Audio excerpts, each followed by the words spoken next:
Le tome 1 du recueil d'enseignements sur l'homme dans ses rapports avec Dieu, ses semblables et son environnement de Claude Olivier Adiaba met en valeur des attitudes, des comportements et des moyens applicables pour trouver et maintenir la stabilité tant recherchée par l'homme.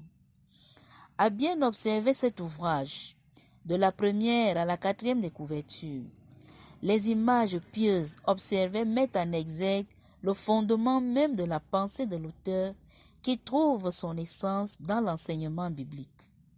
Par ailleurs, l'auteur a utilisé des astuces pour rendre digeste la lecture et la compréhension de son chef-d'œuvre. À cet effet, il a choisi la police 14 pour plus de clarté dans la lecture, une expression et un style limpide. Il illustre la pensée développée dans chaque thème par une image parlante. La structuration de l'ouvrage est assez remarquable.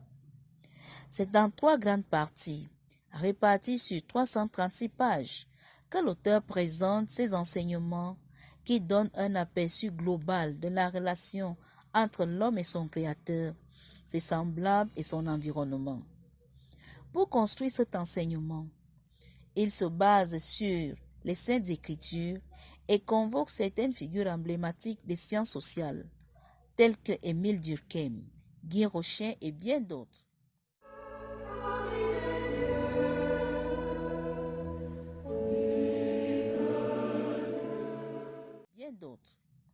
S'agissant de l'auteur, de son nom Claude Olivier Adiaba, nous découvrons un responsable à plusieurs casquettes, homme de Dieu, professionnel de la santé, spécialiste de l'éducation des jeunes, enseignant.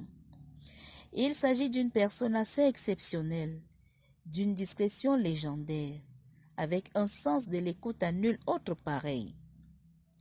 Comprendre l'homme, même dans les situations les plus difficiles, est ce qu'il adore le plus et qu'il promeut dans le seul but de toujours œuvrer pour la paix, la patience, la tolérance, le pardon, l'amour du prochain au sens même des Saintes Écritures sont les valeurs qui forgent sa personnalité.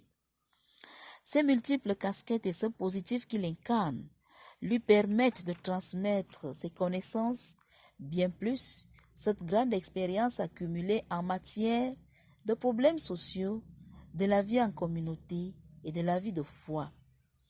Ainsi, dans la première partie de cet ouvrage, il présente l'homme dans ses rapports avec Dieu, relève les aspects qui interviennent dans la vie de foi pour permettre à tout croyant de vivre pleinement sa condition humaine en restant en accord avec Dieu.